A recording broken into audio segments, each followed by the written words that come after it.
رمضان مبارك. رمضان مبارك. رمضان مبارك. رمضان مبارك. رمضان مبارك. رمضان كريم.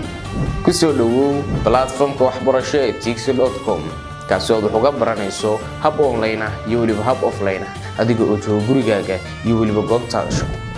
haddaba Tixi Technology waxay ugu bishaaraynaysaa dhammaan ardayda iyo shacab weynaha Soomaaliyeed inay ku samaysay qiimo dhimis ballaaran taasi oo ah 40%.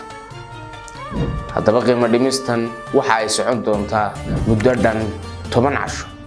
waxa ay ka bilaabmi doontaa 1 bisha Ramadaan ilaa 10 bisha Ramadaan. qiimo dhimistan waxa lagu sameeyay dhammaan courses ku jira platformka iyo waliba bootcamp-iska. sidoo kale haddii aad iibsato 3 course waxaad helaysaa hal course oo free ah. haddii aad iibsato 3 bootcamp-na waxaad heli doontaa hal bootcamp oo free ah. fursadani waa fursadaadii, fadlan ka faa'iidayso. wixii faahfaahininta dheer nagala soo xidhiidh lambarada iyo ciwaanada kaga muuqda shaashada. waad mahadsantahay.